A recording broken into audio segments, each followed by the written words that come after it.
then I know. I get it. yeah. You know, So, so a lot of my we wine have fits. we have something where um, we have it in the freezer. We have so many wine gadgets. We use 10% of them. We just don't use a lot of wine gadgets. Yeah, I like I my don't eat. little triple thing here. It's got the foil cutter and all of that, and like I said, we have the repour. We do have a Coravin. Never used it. Uh, I love but it. there's two of us. There's one of you, so Yeah. And I also, completely get it. I was walking through Home Goods in LA, and there was one on the clearance aisle in some funky rose gold. And I mean, I said I didn't care if it had unicorns on it. It was $68, and I grabbed it, and Wow, it's that's been really great for me if I just want a glass of one of my nicer bottles, and then just also I can kind of pour a little bit and see how they're aging, see if they're worth Exactly. opening. And so it is. Of course, I paid $70 for it, so it's been more than worth it to me. But yeah, I got yelled at a Chateau Margaux event one time because I was pulling my cork through the foil and didn't cut it off, and everybody at that event got an email after I got yelled at. So, Oh my gosh. Ah, Well, we are actually recording yes, right we are. I now. saw that. Yeah. Let's just. Can you hear Shelly? Okay. only if I talk, right? Ah, there we go. She's very Shelly's soft. got jokes. Yeah, she's very soft spoken, and I can't put the mic there because then it's right in front of her face. So No, I can hear her fine. Thank you. okay, beautiful. Should we get started? Do you Yeah. have any questions? Oh, my notes. No. Where'd you put your notes? Well, that's what I'm checking. And all the stuff that you wrote on them. While Shelly is going. checking for notes, I'm You going to can't see what the table looks like. The big mess. There we go. Today's episode of Wine Time Fridays is brought to you in part by our friends at Revora, Seasons of Coeur d'Alene and Liberty Lake Wine Cellars. It seems like we did Liberty Lake Wine Cellars last week. We did. That doesn't matter. I don't even care anymore. And I've eaten at Seasons plenty, but it's been a while. Oh, you have? Yeah, they're great. They're a great partner. We love that. That's awesome. Here we go. Okay. The Mariners' first pitch is like right now. Oh, no. Oh my gosh, I forgot. I know I've been texting with Chris about it because I've just loved watching them. I grew up in Cincinnati Reds country and back in the Big Red Machine days, and it's just been a joy. I'm so cheering for them. He is not happy right now because he's at a black tie affair gala in New York. And so he's relying on myself and another person to keep him updated.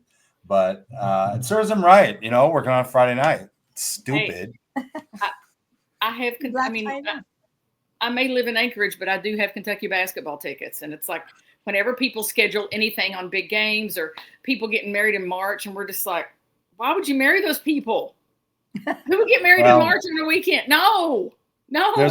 There's a fair chance I have some crib notes about the Kentucky Wildcats. All right. That's one of my favorite old vintage sweatshirts. I'm glad we're all repping our teams here. Now you should put your camera down a little bit so we can actually see it, because that's I've got it's Seahawks Blue Friday here. You do, for but Sunday. It's not even. It doesn't have like the Wildcat logo. Oh, there you go. It's an old vintage one that I found that says it's not just basketball; it's Kentucky basketball. Well, of course, and that's the snobby SEC. Okay, the niceties are over. Oh yeah, we can do all that all day. Bring it on. Yeah, usually when I'm doing Zoom calls, and my desk faces out a window, and in the back I've got a couple of old vintage felt pennants on the wall. Oh, nice. People are like, they have 50 championships is one of my notes. That's just stupid. Well, here's how I describe my people. We rank highest in obesity and lowest in education, but we will kick your ass on the basketball court. Yeah, that's I had to look up the coach. I think California ranks lowest in education nowadays. Oh, we actually was it? Oh no, it was crimes. We did just. Oh, we should check that. Where does Alaska fall for crimes? I just sent Shelly a thing on crimes per state. Yeah, and Idaho's dead last. Like less crimes than anybody. However, Yeah, you got New Mexico #1, Colorado, Louisiana, Washington, Oregon, Tennessee, Nevada, California, Arkansas. Looks like I should go from the bottom up. yeah, why is California so high up there? Kentucky's low. Oh, I don't see Alaska. I'm gonna have to read every 50. Well, Alaska. People don't consider that we're part of the U.S. half the time anyway. So that's a good point. It's just the contiguous. The contiguous. There we go. Oh yes. Yeah. Well, I always tell people, I said, you know, if I'm living up here and the world really falls off its axis, you know, and goes to hell, I said, there's not going to be any people out looting and taking that chance of knocking on somebody's door because we are all armed, and that's very much like, I mean, you know, hey, it's very much like where you all live, and it's like, we have very little gun crime. We have very few gun accidents. It's just, and my dad was so I grew up around them. And when I moved to California, my roommate about died when I told her I had a .38 special in my nightstand, you know. And I said, well, my dad said he wanted to make sure we had protection. And I said, if we have a big earthquake, you're going to be glad that we do. Yeah, that's true. Your roommate thought you were talking about the band .38 special, and she was also probably considering another type of protection. I digress. I have them on 8 tracks somewhere, you know. Hold on loosely. Yeah. There's so many Easter eggs, and we haven't even started. Hello, and welcome to another episode of Wine Time Fridays with Shelly and Phil on this Friday, October 17, episode 287, with a guest. You don't have to hear us droning on and on. You'll hear our guest drone on and on. I didn't say that. Happy Friday. It's wine time. Where's your bells? They're way over here. I was like, oh, they're also buried. There we go. Today we have with us Keri Scaggs. This is an interesting way this all came about. Our friend Chris Cochran and Keri, I can't really say too much because there may or may not be deliverables that are sometimes possibly unlawful to send through the U.S. mail. So we're not going to talk about that, but they do have an understanding. Right. Keri, I'm just going to stop right there and say, welcome to Wine Time Fridays. Welcome. It is great to be here. And you know, I do visit Heidi and Chris about once a year. So some of those things may be delivered on terra firma. I mean, you know. Perfectly legal. How's that? That's exactly right. That's probably not if I'm driving around with some of those containers being open as I'm sharing with people along the way, but I will neither confirm nor deny that that's ever happened. How's that? Yes, exactly right. Oh, listen, that's right. Yeah. So Keri has a really fun story that I don't even know I know everything about, which will be super fun. Because Shelly, you and I just get to drink while Keri gets to tell about it. Yeah. I like this kind of guest. I know. We just opened a 2024. Okay. Keri, can you help us pronounce this so we get it right the first time? Yes, absolutely. It's Paix Sur Terre, or Peace on Earth in Latin. Paix Sur Terre. Yep. Perfect. Yep. I can remember that. Paix Sur Terre. Paix Sur Terre. The second wine is going to have. In what language? Latin. Latin, okay. It's the root of all languages. Well, Paix sort of sounded French. I know, that's what I said. So well, I was confused. So South American, if it was País, I mean, it would still look like it. You know, we could go down that rabbit hole for a bit, but yes, it's got actually a silent X on the end, and but it is Latin. And so I'm guessing we're starting with the Vermentino, correct? We are right there. That is it. Labels Like, beautiful. Beautiful labels. Beautiful labels. So Keri, you have relationships. Now, this is interesting because she has a relationship with the owner of Paix Sur Terre in Paso Robles. And she has a relationship with Chris and Heidi Cochran. And she now has a relationship with Shelly and Phil.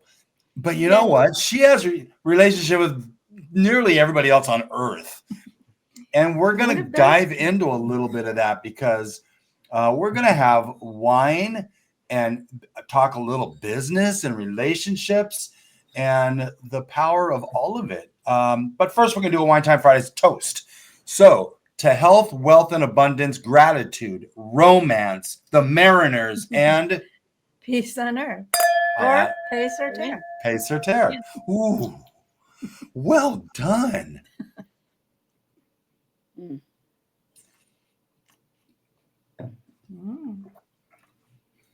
That's very appley. Man. Yummy. So crisp. This is 100% Vermentino, if I'm not mistaken. That is correct. Okay. And look, can we just start with how you got to know Paix Sur Terre to begin with? Yeah. Yep. It was a friend that I had made at church when I lived in California. There was a church in Malibu that a lot of us attended, and he started a catering business and event space, founded an event space outside of kind of like the Burbank area, and was hosting a wine dinner, and it was with Paix Sur Terre, and I went with a work colleague and a couple other people, and he seated me at the table with Ryan and Nicole Peace, who are the founders and owners, and we just hit it off. And every one of the wines that we tried that night, we loved it. And so this has been at least 10 years ago, maybe longer. And I just started getting the wines in the wine club, and I was going up to Paso Robles to either see some people. I used to have a friend up there I would stay with and just kind of visit some of the wineries. And Ryan and I went by one afternoon to pick up my wines. That's what it was. And he was then working as an assistant winemaker for another seller while they were launching their brand. And we just hit it off. We had the same ideas about excellence and about how to produce things. And I just kept in touch, and the relationship just kept developing. And then over time, he shared his love of bourbon. And because I can get access to bourbon that he cannot find in California, we started swapping, doing my favorite kind of domestic as well as international trade. And the friendship just kept growing, and I've gone to visit him several times and taken friends with me, and the wines just get better and better and better. And it's been so cool to see over the last several years now, the acclaim and the scores that he is getting that they have completely earned. And I could be wrong. I know Ryan's going to listen to this and probably correct me, but they don't do retail. They do direct to consumer, and then they have restaurant accounts. And they have been very methodical and super smart about how they have built it bit by bit. And they've got 2 gorgeous little girls, and it's just been really cool to watch their success and see things grow. And I've had some of his whites and reds that have been 10 years old that still are just so full of life. I remember I had one of his, it was an Uni Blanc. So it was like 10 years old that I found in the back of where I used to store stuff in LA, and was telling, he goes, I don't even have a bottle of that left. And I said, man, it's still great. So the wines are fabulous. And I find that they split the difference. People who just want a glass of wine will enjoy it. People who really understand and have a love of wine will also enjoy what they do. So it's interesting. That's a bold move not to sell retail. But it's, it's kind of a double-edged knife. You go retail, you're not going to make quite the margins you would if you went direct. You can certainly purchase from online, correct? Correct. Which is why, if anybody's listening or watching this, look in the show notes. There is a paixsurterre.com/wine/all-wine, plus a link to each one of these if you just want to go direct. So it's doable. And that, then you put the onus on yourself for shipping and all that stuff. But boy, the headaches probably diminish a little bit, I would think. Yeah. Yeah, absolutely. What do you think of this? It's really good. This is fantastic. Yeah. Nice and crisp. And the finish is like a long time. Mm-hmm. It keeps going. Yeah. I like Paso Robles as a region, or other little micro AVAs there. Yeah. Also located in the show notes below is our Paso trip. the link to that. And then, we had 5 different episodes from that trip. We did. Yeah. We didn't go there though. No, but I remember seeing You did? Paix Sur Terre. Yeah. Oh. We just didn't make it there. Next time in Paso, we're going to drop Keri's name and we're going there. Now, maybe they'll let you in and not me, because that would make sense. But you probably like bourbon more than I me, do so. like bourbon. I do. Yeah. Well, and I don't want to forget to mention too, I almost always forget the gentleman's name, but wasn't it Steve Rogers, the guy from Coeur d'Alene that you all knew? Chris knew, Ryan and Nicole knew him very well too. So he just, because I took a bottle of Paix Sur Terre to Ryan and to Chris and Heidi's and started telling the story, and Chris just looked at me and goes, "Wait a minute, I've had these wines. Steve knows them." And so it was just really interesting. They were so sad when he died, but you all got more mutuals than just me, is what I'm saying. Such a small world. Yeah, I wouldn't want to paint it. Talk amongst yourselves, because I am going to let everybody. Well, actually, I think I can do this pretty quick.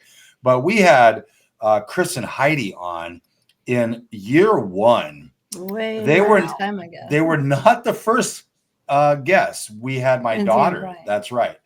But we did have Chris and Heidi on episode. It's right here. It's right here. Sure it is. I'll be taking all this out. Here we are. Episode 21. Way back in September of 2020. We had Chris and Heidi on, and we did drink through wines from Rooted Family Wines from Paso. Yes. Yep. And that was Steve's winery. And sudden death. It was very sad.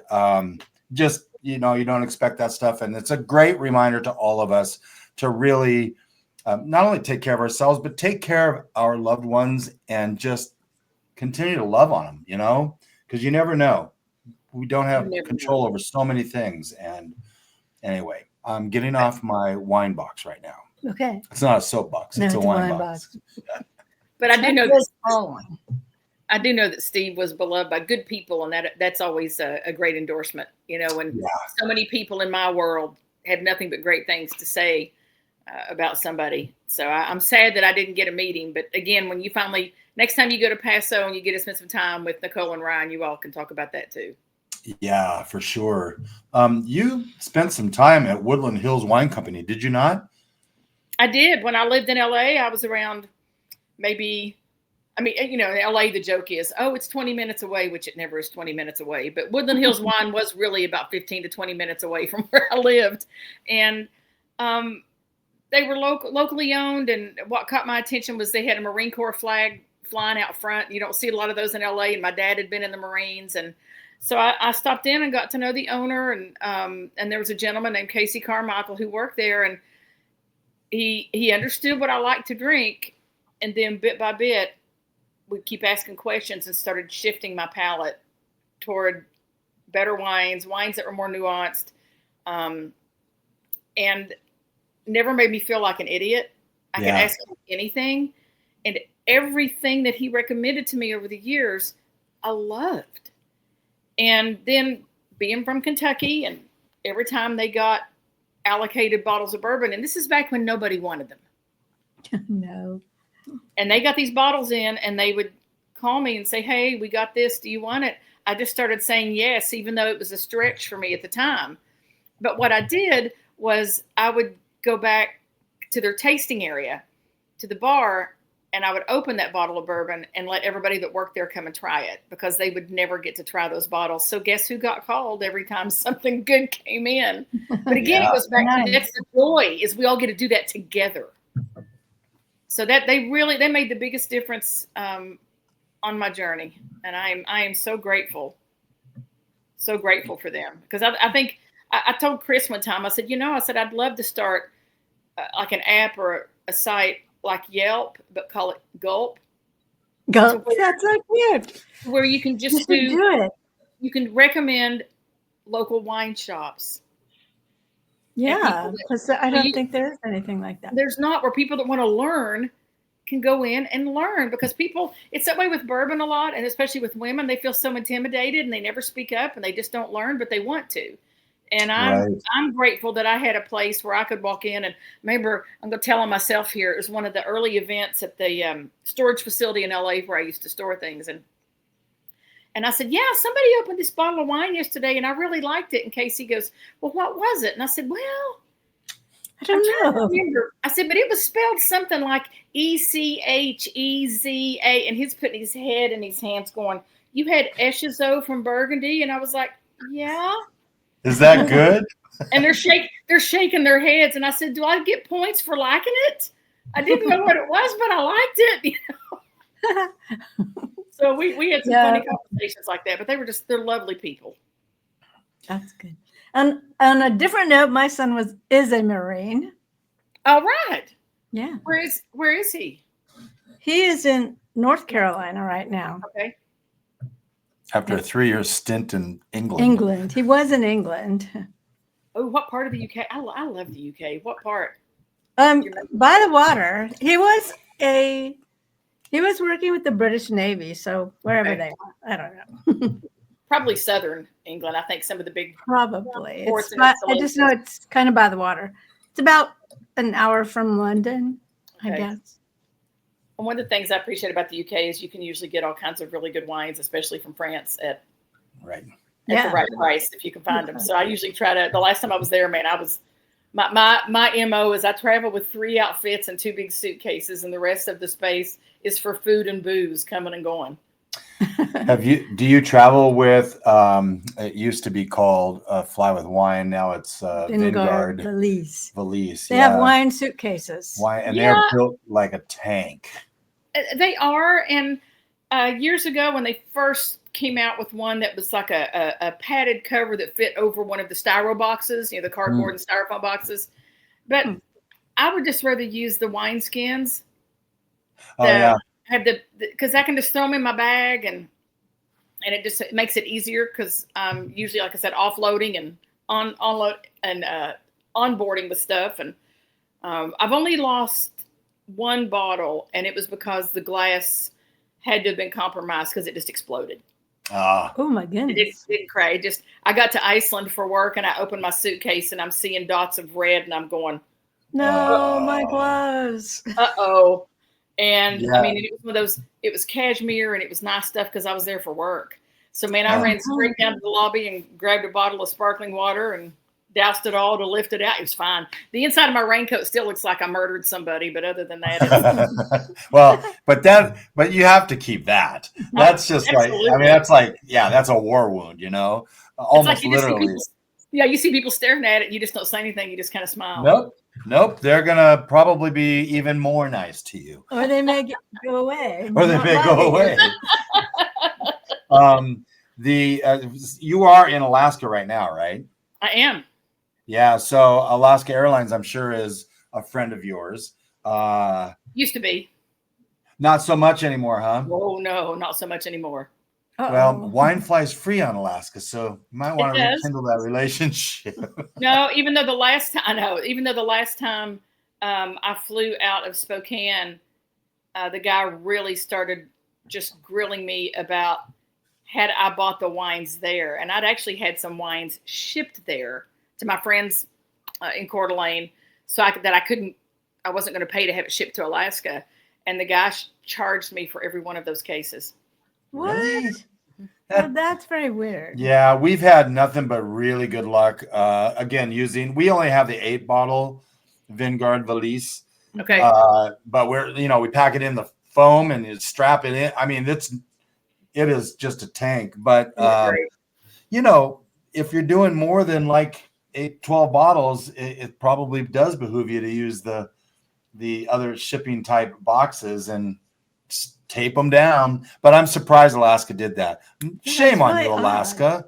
Well, and it's more than that. I was an elite flyer for almost 2 decades, and they just showed that it held no value to them. But that's a whole nother conversation. But I will tell you, I disputed that charge on my credit card, and I got my money back. So there. Yeah, girl. Yeah, because that's a bunch of BS, is what we like to say.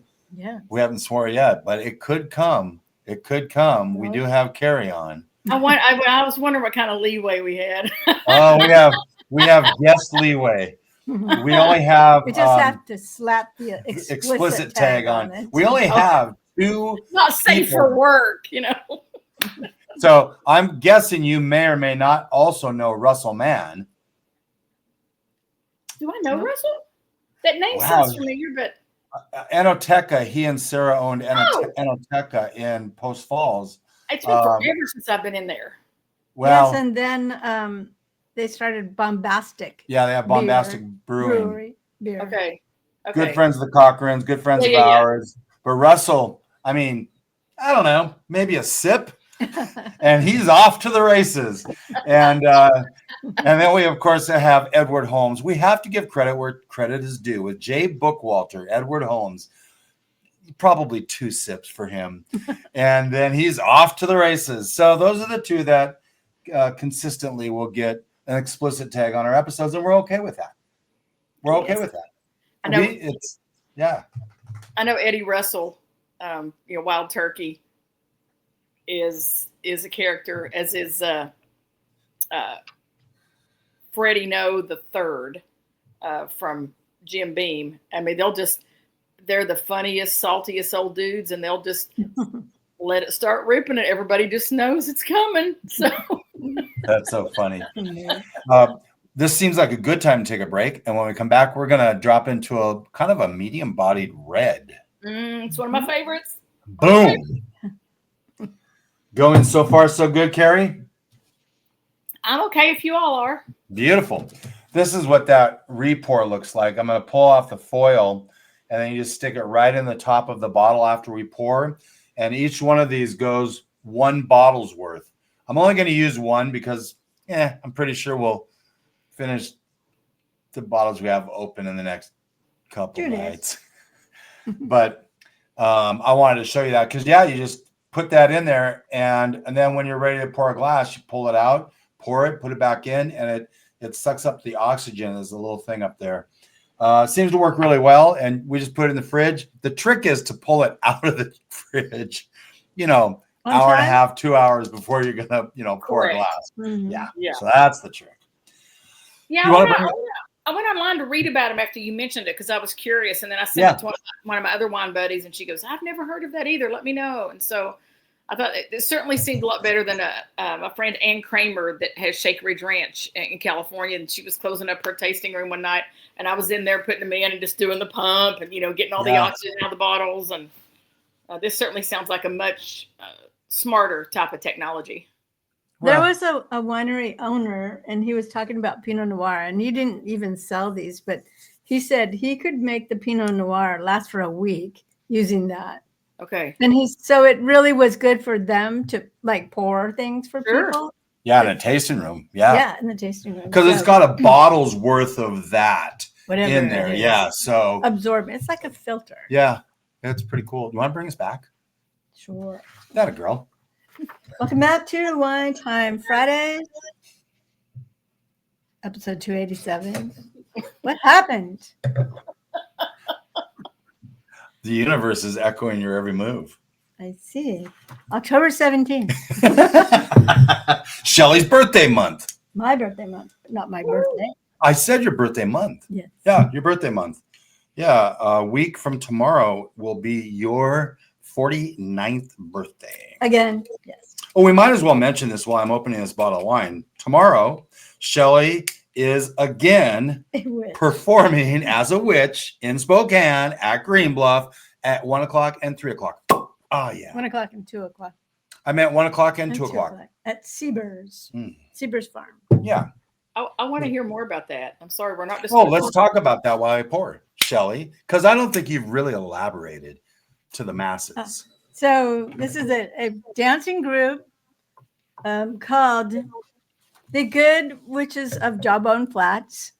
And there's about 12 of us, and we dress up as witches and perform at different places. So we are doing a really eerie kind of little Halloween dance. And we're doing Thriller. 6 songs. 6. And we're doing the Witch's Broom Dance, which is all over. It's a German song, but it's all over YouTube. You can find it easily. And the Monster Mash. And what else? A lot of them. They're fun. And two of them, they bring in the kids that are there watching them and teach them how to the choreography to it. And it's really fun. I only saw that for the first time, last week and the week before were the 2 times you performed. So, yeah, the witches, the good witches. The good witches. And Daphne always smiles. You're not supposed to smile, Daphne. We just opened in 2024. Paix Sur Terre, Days Between. Damn it. Paix Sur Terre. I'm just learning how to speak Latin. You didn't take Latin in high school? That was 80 years ago. Oh. This is they call this Days Between. And I'm hoping Keri knows how they came up with the name. But let's do hashtag cheersing. Cheersing. Cheersing, Keri.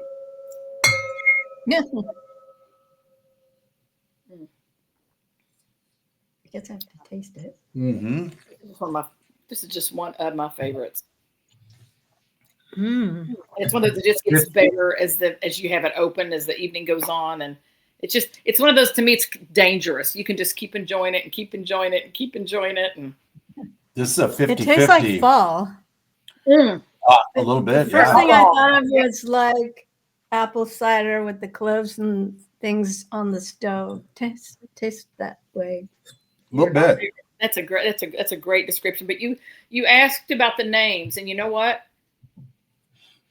I'm gonna take a guess. I know Ryan has told me, but they are such like Grateful Dead fans. Oh, is that? But the labels themselves, I want to talk about those for just a quick second. It's one of Ryan's childhood friends, and they're so distinct. Oh, that's so cool. And when you go into the tasting room, they've got the artwork up all over the walls. It's just amazing.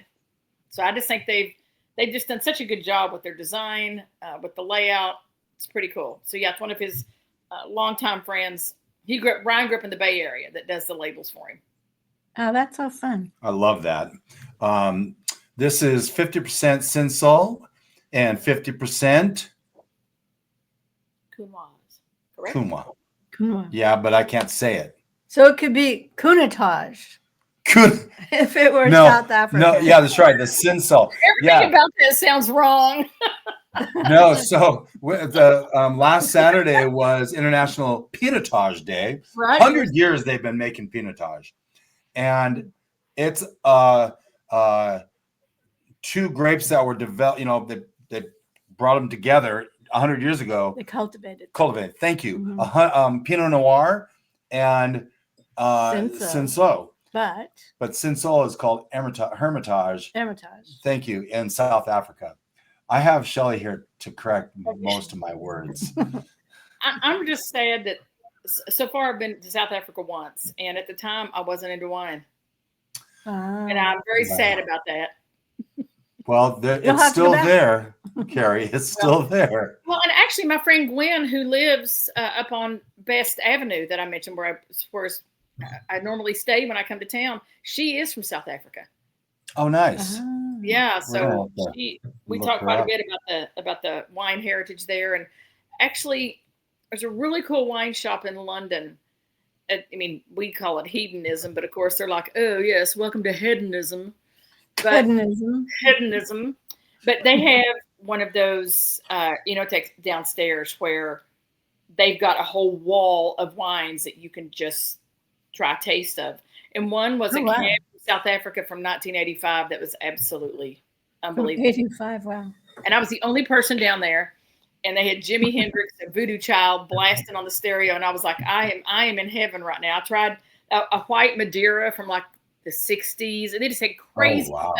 So the Enomatic, the Enomatic. And so I put $150 on a card and just went through there, just trying all kinds of fun things. But yeah, South African cab, I never would have thought, but they've been doing that for a long time.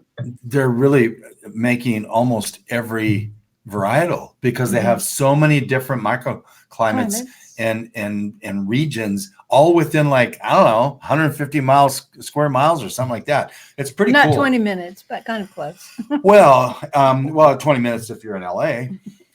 Which what they really mean is 2 hours and 20 minutes. Can we just seriously? Yeah. I mean, it used to be that way a little. No, yes, it did. It was even 20 minutes from LAX that's what to Huntington Beach. Yeah. It was. You all that lived down there in the 80s, it was always 20 minutes. You mean it in always the took 70s? us 40 minutes to get anywhere. Yeah, I was gonna say you got to back that up to the 70s to get those kind of timelines, because I had a cousin that went to school at UCLA and they lived up like in Newhall, and she said she'd be on campus in 15, 20 minutes. Yeah, you could back then. Yeah, and it was safe at UCLA then. But you couldn't go down Beach Boulevard and get anywhere in 20 minutes. So. No, that is a little different. People would always say, "What'd you do in LA?" I said, "Well, I didn't commute, first of all," and I said, I work from home, and you just don't get on the roads from like 6 to 9 in the morning or 3 to 7 in the afternoons. And if you do, you just got to buckle up and be prepared. You're going to be there a while. Yeah. I think now you don't get on the roads from midnight till midnight. Anymore. Yeah. I think you could something be like that. correct about that. So you seem to travel a lot. I have been fortunate to travel quite a bit. Yes. Awesome. What did you do that kept you traveling? A lot of that was the consulting work I did for over a decade for Guggenheim Partners Asset Management. We did a lot of work through the Arctic and would go to Iceland every year, and then I would use that as a spot to then hop off and go to Europe for cheap to see people I knew that were in the UK and in France and some other places. And so I did get to see quite a bit, and I'm very, very grateful for that. And then the chief investment officer that I worked with died suddenly in 2022, and all of that came to a screeching halt. And the CEO of Guggenheim owns the Dodgers, so I've heard of them. I'm not going to be petty or anything, but I really hope that they rot in hell and don't win another game. But I would be looked at as being petty or anything like that, since they cut my contract as soon as my friend died. So I think that I respect you enough that I'm gonna also wish for the same thing. And you know what, Ryan? I'm not a Dodgers fan. Well, they have good hot dogs. That was then. Yeah, if you want to pay $40 for 2 of them. But they were big. Hot dog that good, sister. Sorry. Oh my God. I'm loving this. I can only hope that Chris and Heidi are listening to this, and he's laughing his ass off right now. This particular wine, yes, between days between, it is chewy. Is it? I've tasted it 2 or 3 times. It is just the mouthfeel on it is really good. Yeah, like I said, I love this wine. I had not had it. It's a newer one of his, and he sent some wine to me when I was in Kentucky, and I opened up this bottle, and I mean, as the evening went on, and my friends that were with me, our eyes just kept getting bigger. We were like, "Oh my gosh, this wine is so good!" And so we need another bottle. And the funny thing, so this is tasting really good right now, right? Mm-hmm. Right out of the bottle. We just opened it. The grapes were on the vine 13 months ago. Oh, wow. That's amazing. Yeah. So this is a very young wine. A young red wine. Yeah. And yet it tastes this good. It's so young. But you get the idea that you could lay this down for an easy decade and it would just grow. Yeah. Yeah. I was reading the latest reviews of some of the wines, because he sent them to me via email that he just got from the Wine Advocate. And they were saying the same thing about one of the wines. They said, this is so good right now, but if you'll give it another 10 or 15 years, it'll blow your socks off. And so, that is not easy to do, but I would be remiss if I did not mention Ryan is a San Francisco Giants guy, because he's from the Bay Area. So he will love that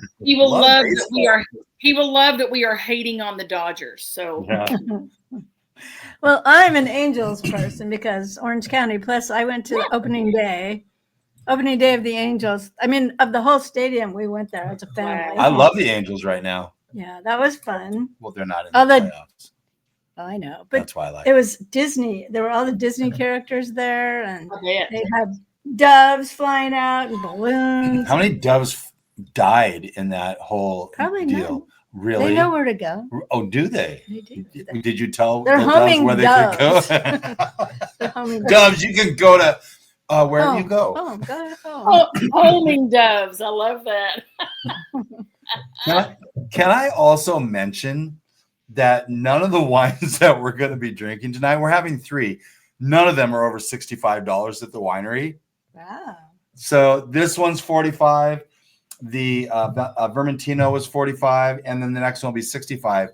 That is amazing. The value that what we call the QPR. Okay. Quality price ratio. This is what every winery I think strives for, and it's, by the way, what our Wine Time Fridays podcast. We're always trying to find value wines, and as we mentioned last week, for one of those pinotages was $13. Yeah, $13. I said I wouldn't pay $5 for it. That's true. Yeah, and so sometimes less is not more value. Correct. This is a $45 bottle of wine that drinks like a $95 bottle of wine. So, well, like you all are saying about, I always say that the lowest cost is not necessarily the best value. I know that's poor grammar, but I just want to know that you're never going to feel like you overspent for anything that they do. And that's why I love being able to give these as gifts. I love being able to share with people. I just have such respect that they have. I think Nicole told me once that she said Ryan just set these goals out of how they were going to do this, and she goes, he's made all of it happen. And I just have such respect for how they've done it. And these, these terms get overused, but these wines are clean. I mean, they're not messing around. No, clean is a great word. And he's so funny. He swore that he would never do a Zinfandel and said he would never do a cab. Okay, because he's just surrounded by them. But he got access to these beautiful organic grapes, and he did both. Now, I'm letting it really lay down. But he sent me a bottle of, I think it was his first Zinfandel release, and it was in this really cool, like, squat bottle, and it had that savory. It reminded, because I've had some of the older, like Ravenswood with Joel Peterson at a dinner one time that he was opening his Zins from the 80s that were unbelievable. And then I've had some of the Gurgage Hill stuff from the late 90s. That they're fabulous. And they just have that peppery, spicy character to them that you want without all that high alcohol. And Ryan, of course, Ryan hit that. And that Zinfandel of his was silky and tasty. And he just makes great wine. Paso for years was known for their Zins, but they're so extracted and over the top that they've kind of got a bad. In Paso, you've got the East and the West, right?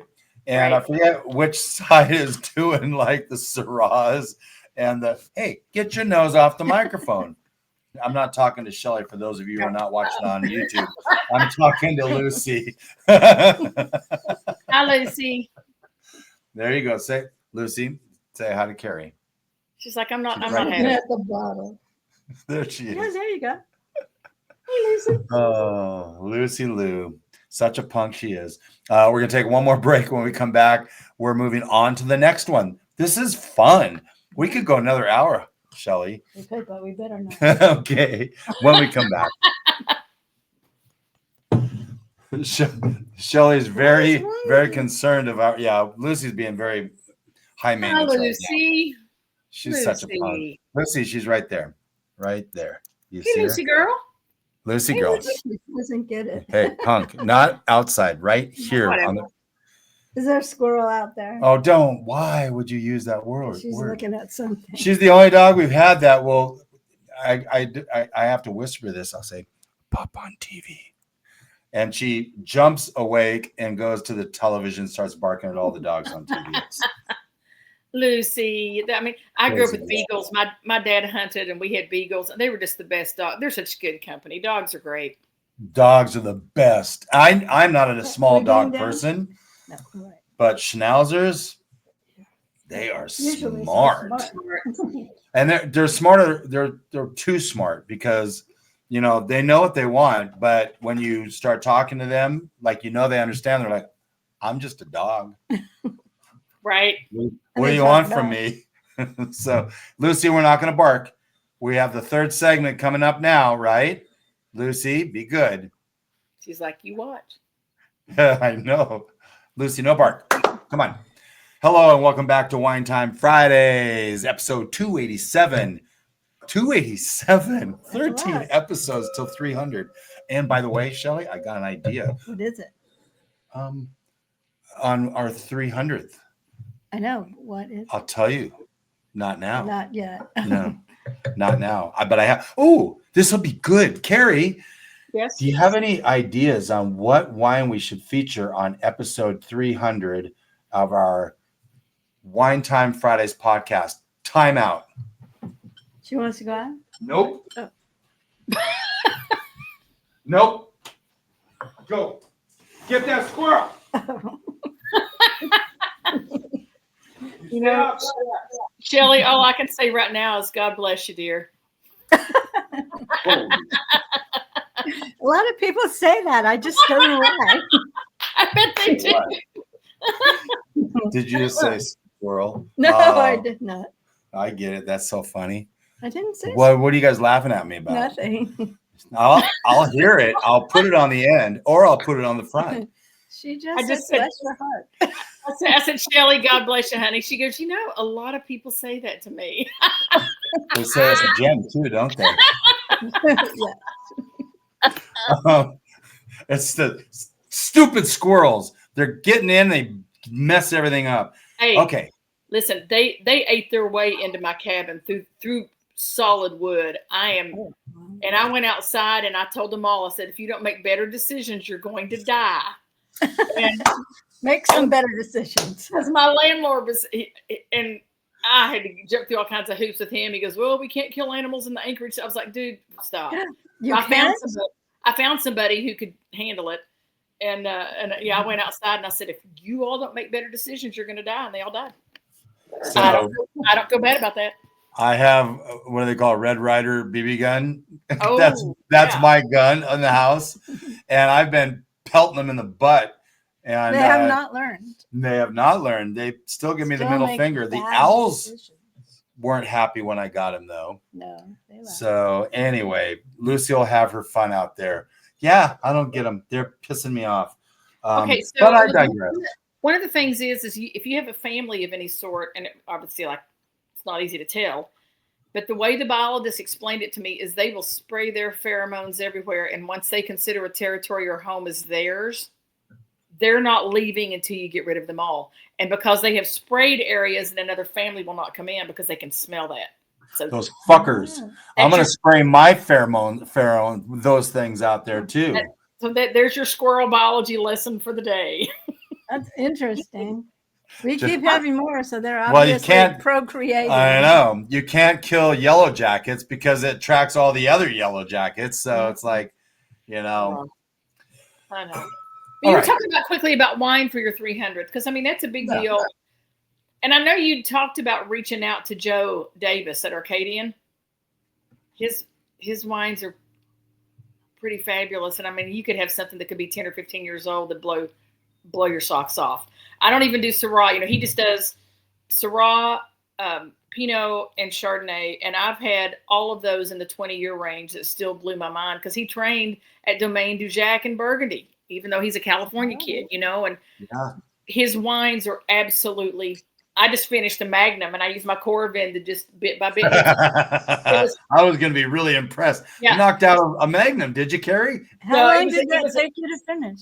It was a 2005 of his, and it still just had so much fruit in it. It could have gone for another 5 or 10 years. So that would be for something that's special, and for it being 300, that would just be my 2 cents. So I love it. We will be looking. We have 13 weeks to do it. A Cristal on our 100th. Oh, fun. Yeah. I think we did Barolo. No, we did some sort of sparkly, I think, from South Africa. It was Jesse. Jesse got it. Oh, but we did a Barolo too, I think. Have you had any of Paula Cornell's sparkling wines? Her father is Hans, right? Yes, we had a sip of hers at a tasting once, but we have not had it on our episodes at all. She's always been real responsive if I've emailed with questions, and I found her basic brute at at Trader Joe's in Spokane a few years ago. And Really? it was $18.99 a bottle, and I loaded up. Her wines are absolutely fantastic at every price point. Hey, Keri, guess what? Well, that's a lot of history of hers. And she has a deep history in California wines with her family, and yeah. Mm-hmm. Well, guess what, Keri? Here in Coeur d'Alene, we have a Trader Joe's.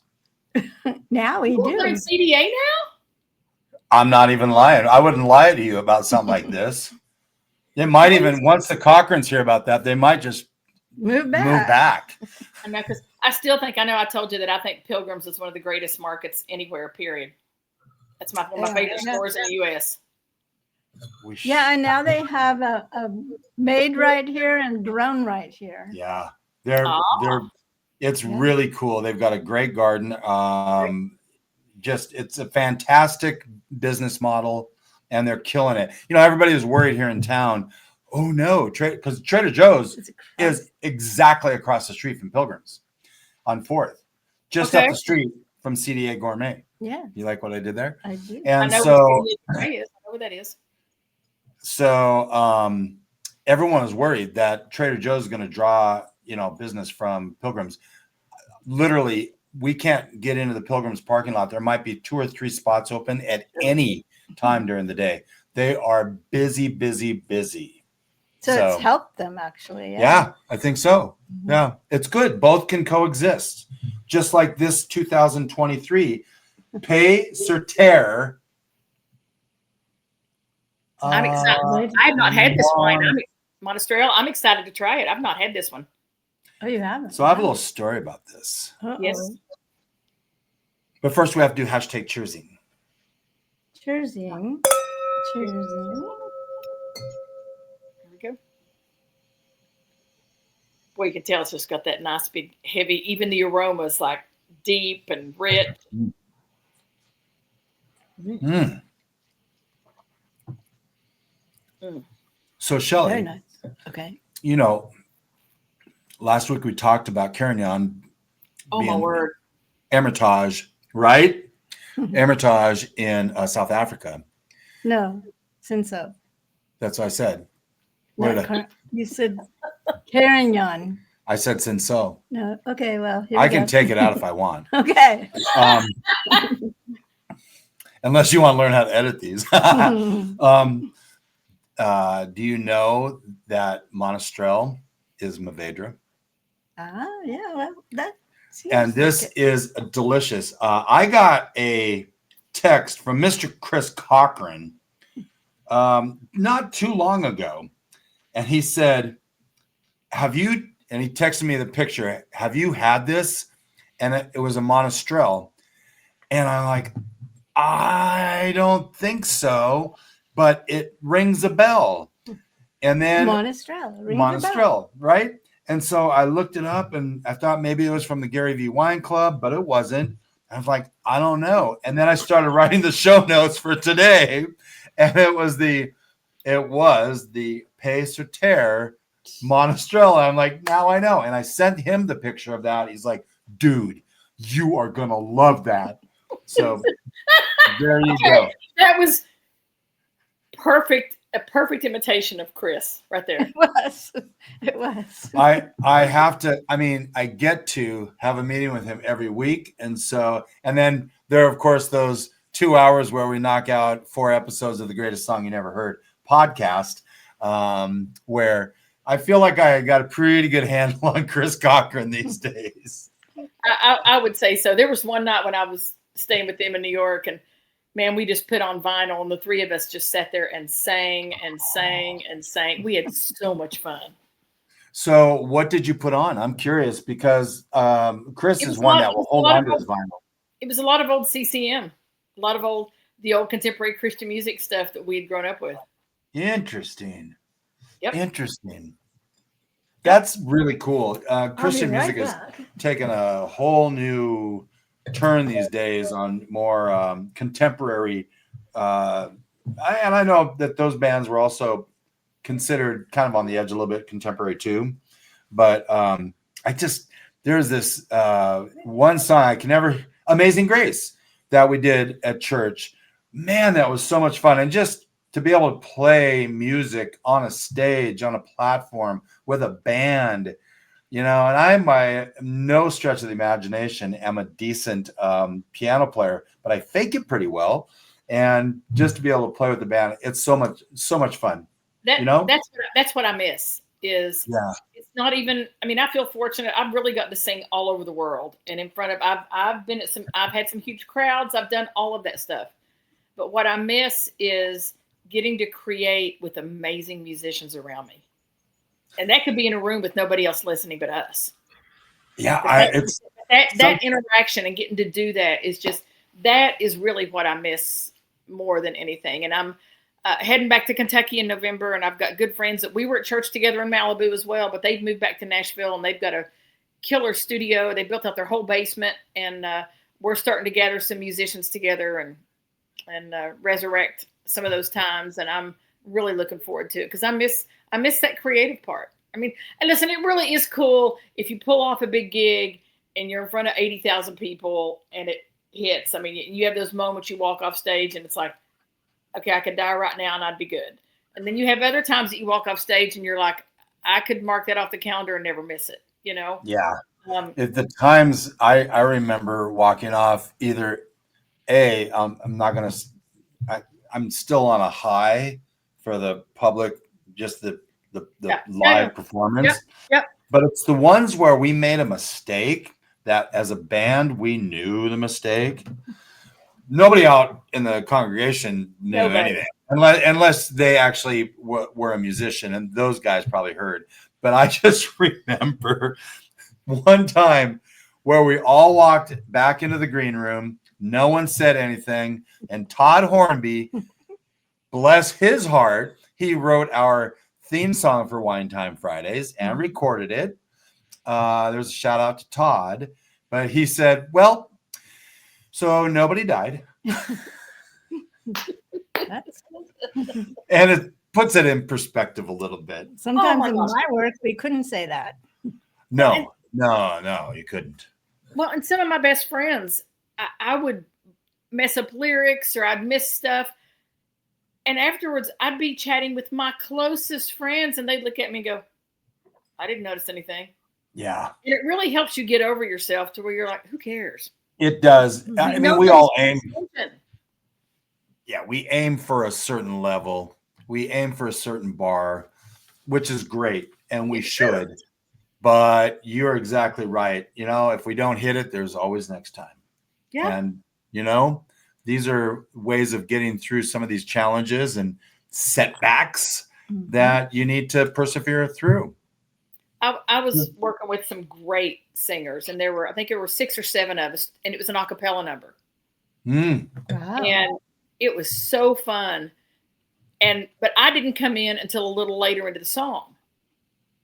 And I've got my eyes closed, and I am so enjoying listening to all of them. And all of a sudden, there's some dead air. And this is one of my buddies in Nashville. Trey just looked at me and right into the microphone in front of everybody goes, you can join us at any time now, Keri.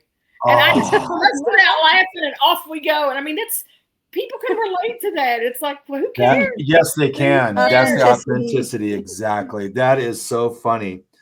We did one song where, we would rehearse on Thursday nights for, I don't know, anywhere from, hour to 2 hours. Mm-hmm. And then Friday we'd have a service and then 2 services Sunday morning. So by Sunday's 11 o'clock service, we had all the songs nailed.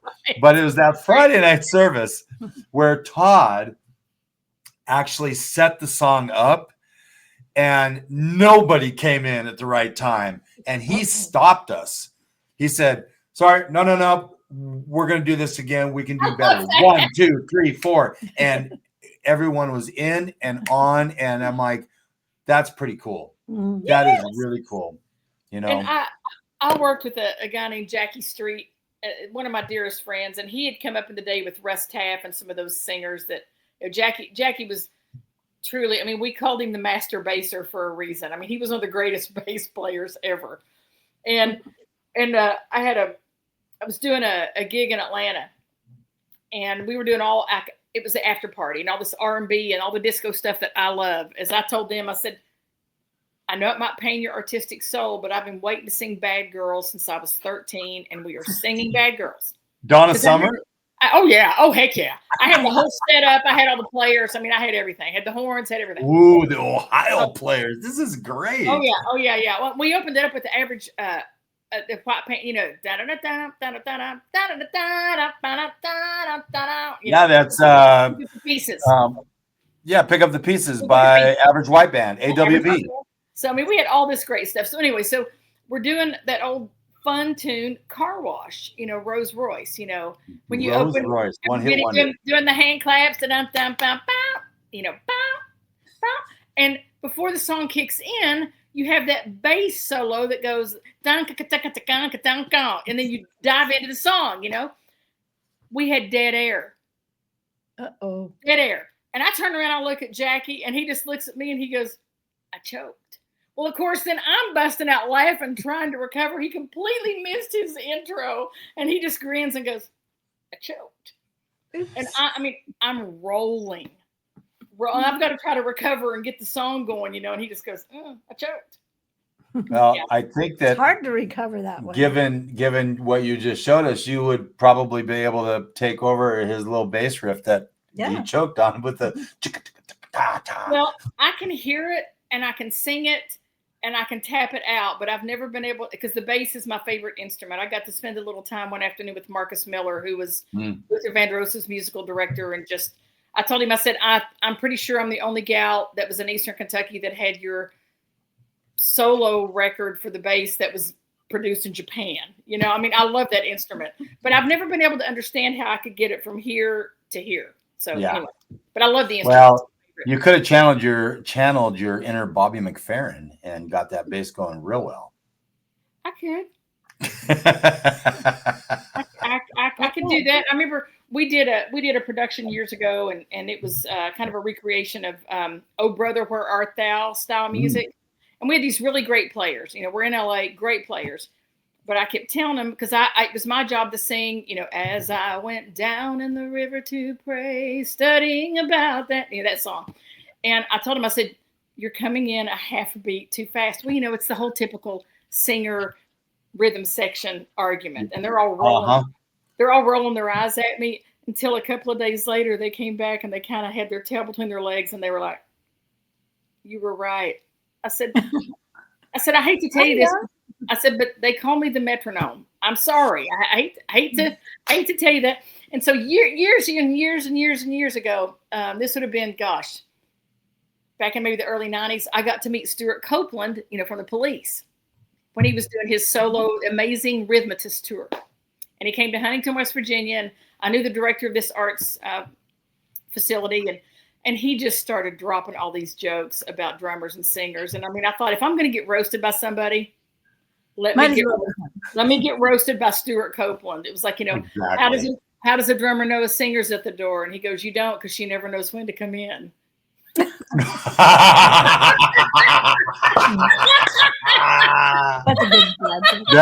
That's better than a dad joke. That's a good joke. I was dying and I was like, bring it on. But he goes, oh, so you're a singer. I was like, oh, here we go. Here we go. Again, if I'm going to get roasted, Stuart Copeland, I'll take it. Well, we're going to take one last break. And when we come back, we're going to wrap things up here with Keri. And I might even ask Shelley what she wants to revisit here when we come back. I still have this and this and this. I've still got 3 glasses too. I'm just like, holy moly, I've got a moose roast. You have nothing. What would you like to revisit? I'll tell you in a moment. All right. Welcome back to Wine Time Fridays with Shelley and Phil, episode 287 on this Friday, October 17th with Keri Scaggs. And we have really had a great conversation. You're such an interesting person. All over the place. And, we really didn't even touch too much on business, but maybe we might still. But I wanted to say. When we're talking about residual sugar? Possibly. Did you want to go there now? Well, I'm not sure how that's going to tie in, but go ahead. Okay. we'll talk about the CDA Gourmet wine words of the week, which is residual sugar. We haven't talked about that before. We haven't. We've talked about it, but we've never featured it as a wine word of the week. Residual sugar refers to the amount of sugar left in a wine after fermentation, impacting its sweetness level. And it's kind of a interesting thing. When you see the residual sugar go up, and the alcohol comes down. But the ABV goes up. Yeah, the sweetness goes up. So most times, wineries don't put residual sugar on the bottle, which is fine. Sometimes on Rieslings they will. That could be, because you have a dry Riesling and an off-dry, right? Mm-hmm. But they used to, I think. With all wines, they have to put the alcohol by volume. And so there's a big leeway, right? There is leeway, within a half point, I think. Okay. And it changes per Washington, state. Yeah, it changes state to state. Okay. But here's the thing. I mean, what they're doing is they're sending this stuff to the lab, they get it back, and then they bottle it. And in that bottling time, it changes. Yeah. So they do allow some leeway. But if, like the other day, we were at a party with really bad wine. And I'm sorry. That's so sad. But we brought a bottle. Life is too short. We brought a bottle, and so I poured that for us. But one of the bottles I suspected was sweet, and someone asked, "Is this a sweet wine?" I'm like, "I don't know. Let me check the back," and it said alcohol by volume 9.5%. I said, "Yes, I think you're in luck," because it's a lower alcohol, but it's more sweet. So it's those little tricks that we've learned along the way. But residual sugar is kind of a, I don't want a Riesling that's too sweet. I want a dry Riesling. I want a dry Sauvignon Blanc. I like the dry wines. Sauterne, I'm all for it. Yeah, but that's even know if they by put design. That on there, because they always know it's a sweet wine. It is a sweet wine, yeah. Now but it's not the kind of sweet that you're to me that you all are talking about with some of these super sweet wines that people enjoy. And I always say, if that's what you like, drink it. I mean, I'm not going to be a snob for what others want to drink, but I'm going to be a snob about what's in my glass. As long as it's not a solo glass, it doesn't have a yellow tail on the label, and it doesn't say white Zinfandel. I think we're good other than that. Even though I will tell you, I did get I got an email from Turley yesterday, and sometimes they mark their rosé bottles as a white Zinfandel. Really? What? Their rose, just for because it's usually just club members. It doesn't have wide distribution. Yeah. Their rosé is fantastic. I saw this and I was like, "Ooh, I'd be so it's a rosé of Zinfandel then?" Yep. Okay. Yeah, Turley's got great Zins. Yeah. We need to get Turley on. There are so many wineries that we could go another 10 years and not touch. I wonder if Chispa is still doing any wine. That would be interesting. There was a little winery in Murphy's, California, so they were. Yeah, I know. I've been to Murphy's. You have? Have you been to their annual pig roast? I have. Now that I have not done, but my friend that I mentioned earlier, Ann Kramer, that has Shake Ridge Ranch, she's in Amador County, so I've driven all up through that region and visited with her a few times. That's so funny.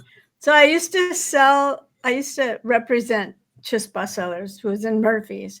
Okay. They were a very small winery. They made 500 cases. Wow. And this was back in 80, maybe. Wow. Yeah. But it would be fun to see if they're still doing something and see how far they've come. I don't know. He might not be around. But maybe you have contacts. Maybe you can do a cold call email. Maybe. I'll have to find out. That's why.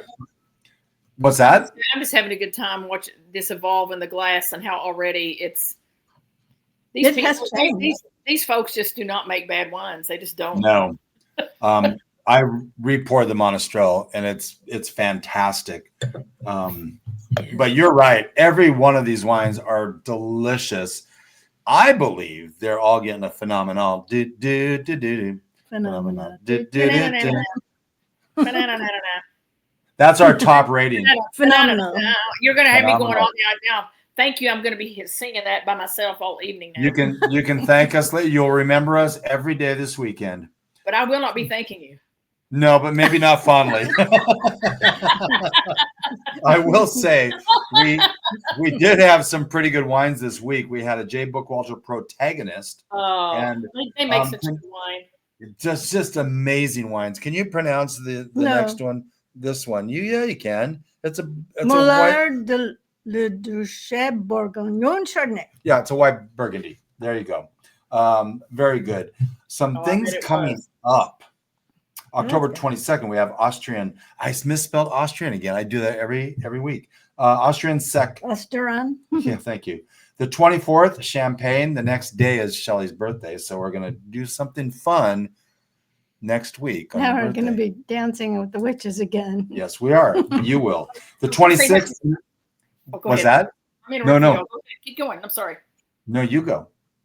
I was just going to say happy birthday. I would send you some wine, but I already did. Sorry. Keep going. You already did. You send us a lot. Happy birthday, Shelley. The 26th is International Mavru Day. 30th is Carignan Day. We have Chris Upchurch coming with Upchurch Vineyards. Chris Upchurch was one of the significant co-founders of DeLille back in the day. Yeah. Yep. Dave Harvey, one of the winemakers at Naked Wines, that we've been enjoying some of his wines, and we're going to have him on. And David Hoffman from Total Wine. We're going to do wines for the holidays. And that sounds super exciting until you realize we're doing an episode called Wines for the Holidays. It was just summer. I was like, what's wrong? It was just summer, and now it's not. Our trees are almost naked up here. I was on the phone last night with my friend Gwen, who lives in your town, and I said, hey, what's going on with she said the colors are just kind of starting to turn, and I'm looking out, and we've got like mountain ash and crab apples but they're always late, are the only ones that are still going. All the birch leaves are gone, man. Our mountain ash. The berries really haven't even turned red. Yeah. Really? And it's, wow. Yeah, I mean, just this morning, yesterday, no color in our yard. Just this morning, boom, a little color. And when we drive down Coeur d'Alene, one side of the street is no color at all, and the other is color. And it's just so funny. Fascinating. All the microclimates. Yeah, we had some frost on this morning, and my flowers look, I love my flowers, and they look so good. And I get them from a nursery that has really cold, hardy plants. And so they're still looking amazing, but I know I'm going to get skunked. This happened a few years ago. I got back from Iceland, and I was like, I'll deal with them tomorrow. And I woke up, and there was a foot of snow on the ground. And I knew that I'd lost all my pots because they froze, they'd crack. It was just like, oh, well. But when they look so great, I can't pull them up. Yeah. Oh, no, yeah. Yeah, what we do with our pots, we surround them with needles from the pine trees. But those are plastic pots. They are. We do bring the clay pots in and ceramic pots. Good point. I will say, because I feel like I have to, that Gonzaga has a pretty good basketball team. Mm-hmm. Gonzaga also has a pretty good basketball program. However, okay. As Keri would say, as she rolls her eyes and almost dislocates her neck, she's a Kentucky fan. Because she's from Kentucky. She's from Kentucky. I believe Rick Pitino was a coach there. Rupp, what was his name? Adolph Rupp was the first one to really bring him to prominence to win championships. And even though they'd won one or two before Rupp came on the scene, because I've seen some black and white photos of Lexington after like the first national championship, and they're just people for miles. Yeah. You know? And my uncle just turned 89 this year, and he talks about sitting by the radio as a kid. And there are sometimes, just to listen to the games. And there are sometimes I will not, if I'm back there, I won't go to the midweek games, and I'll stay home and watch with him. Yeah. Oh, that's so cool. That's so cool. It gives him such joy. And I love getting to talk to him about it. And even then when he was a kid, he and my mother were raised by their grandparents, and they had an uncle that would take him to the games. And he talks about, back before there was a 4-lane, there was no interstate. So it was 2-lane the whole way, and school nights. And now my buddy Dana that I share tickets with, he talks about on school nights with his dad and brother going to these games and getting back at 2:00 in the morning to get it. Because my hometown is about 2 hours away from Lexington. And say getting up and going to school the next day. And just the way I describe it, it is the tie that binds, and I've gotten to sing the anthem for a couple of games. My late sister got to do it a couple of times. And it's just, I took her son to his first NCAA game, and that's got to be quite a privilege to sing the national anthem at a Kentucky Wildcats men's basketball game. It's pretty cool. I've gotten to do it for a sports junkie. I've gotten to do it for a lot of events, NBA, NHL. I mean, I've done, and it's great because they usually give you either put you in the suite or they give you great courtside seats. I'm like, for a sports junkie, bring it on. All right, Keri, what note do you start with? Because it's 3 octaves in the national anthem. So what note do you start with? Because typically songs start on the same note that they end, but not the national anthem. It starts 3 steps above. And I think it's one of the I usually would start it lower to where it's like, oh, say, can you see? Then by the dawn's early light, and then just go on from there. But you've got to have a range to do it. Yeah. Oh, good for you. You should put her on the greatest song you've never heard. Yeah, we have to get an album. I wonder if Chris would recognize her voice. That would be super fun.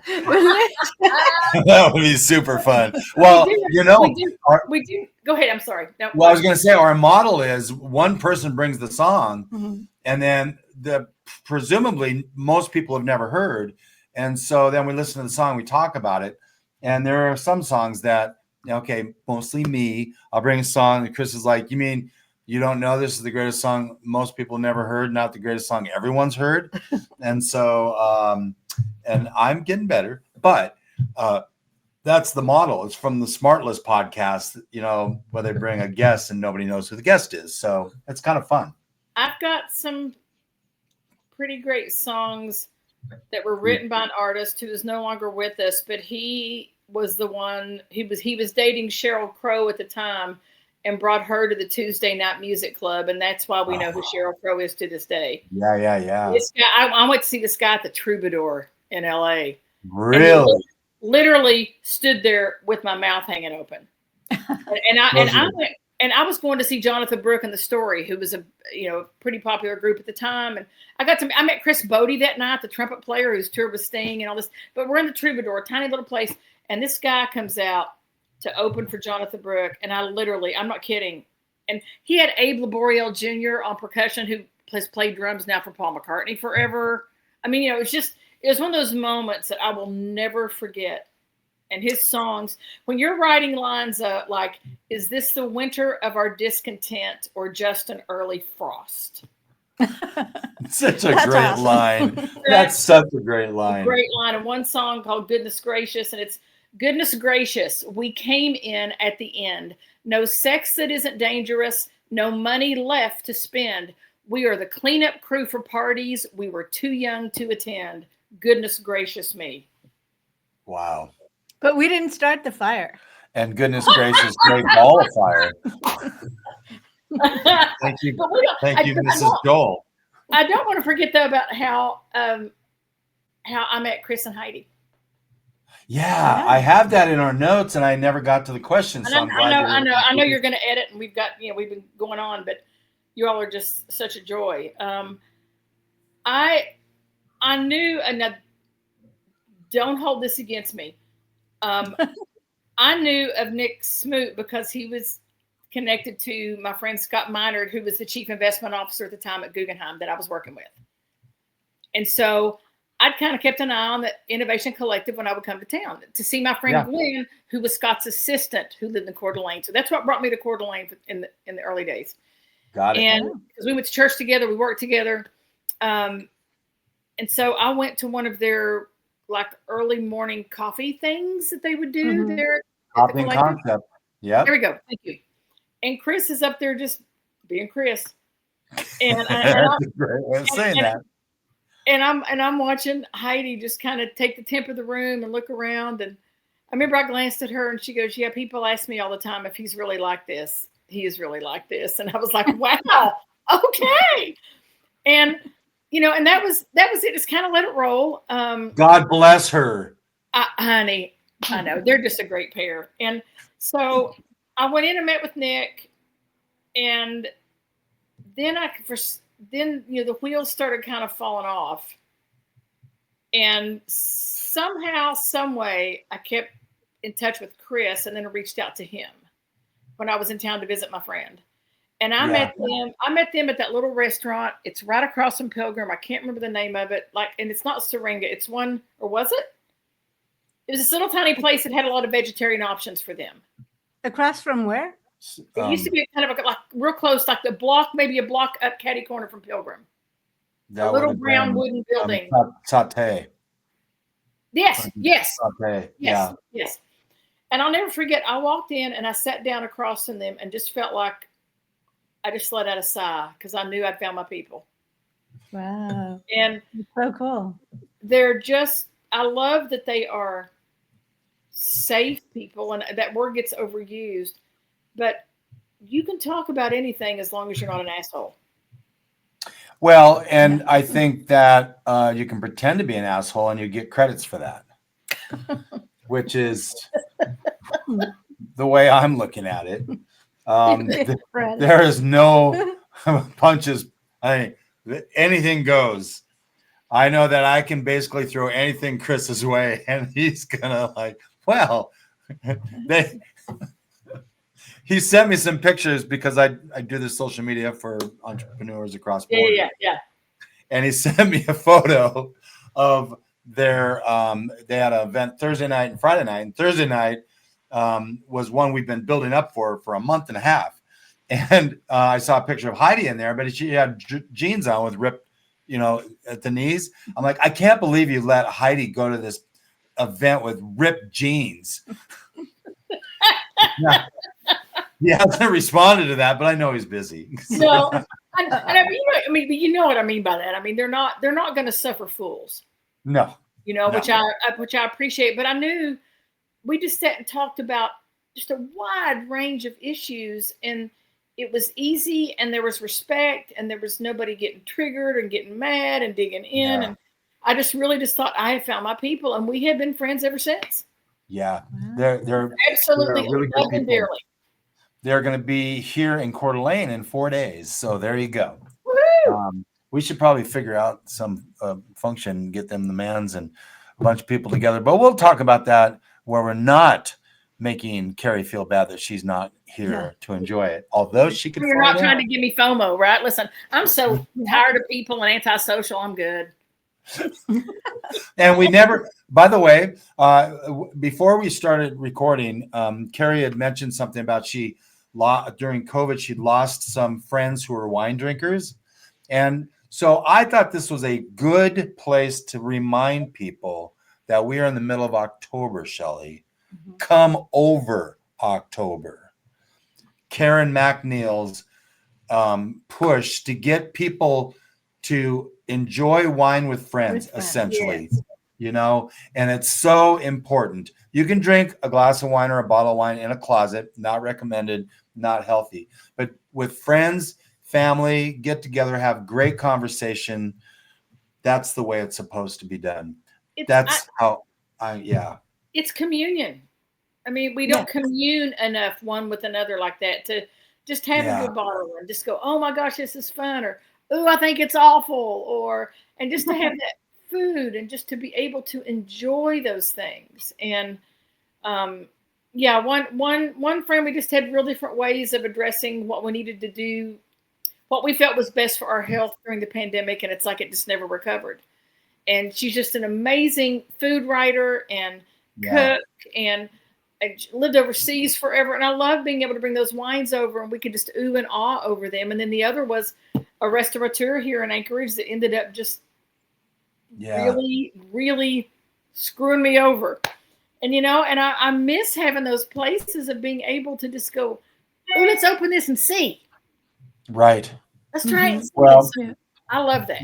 Let me just ask you this, because you're going to have a bottle of wine with some friends that are it's a transcending bottle of wine. And you're like, this may be the best bottle of wine I've ever had. And I'm so glad that I have another bottle. And you open that other bottle, it could be a month later, 2 months later, it's the same bottle of wine, and it just doesn't taste the same, does it? Not the same experience. Yep, it's the experience that leads into it.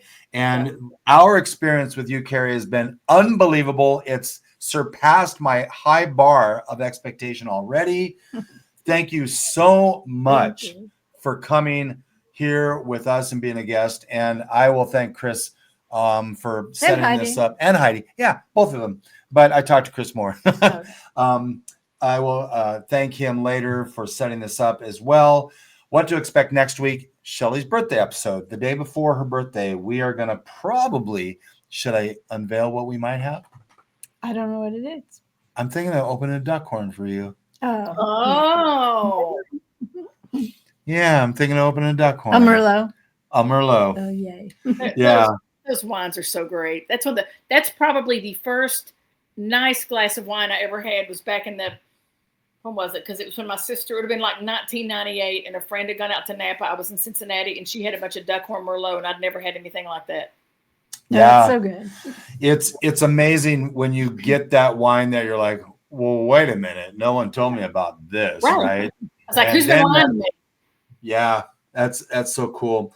Huge thanks to our sponsors today, Revora, Seasons of Coeur d'Alene, and Liberty Lake Wine Cellars. Oh, and November 15th, save the date at Coeur d'Alene CDA Gourmet. Sorry, they're having their holiday kickoff, 11 to 3. Yep, I want to keep saying that so people know. Thank you again, Keri. Appreciate it very much. With a little bit of knowledge, wine becomes a lot less overwhelming. Thank you for listening. Tune in next week. It is all about Shelly Webb. Oh, no. Oh, no. Can I hear a bell? Yes, okay. We have to have the same one because you'll have to walk around the pole again if we don't have the same one. Okay, so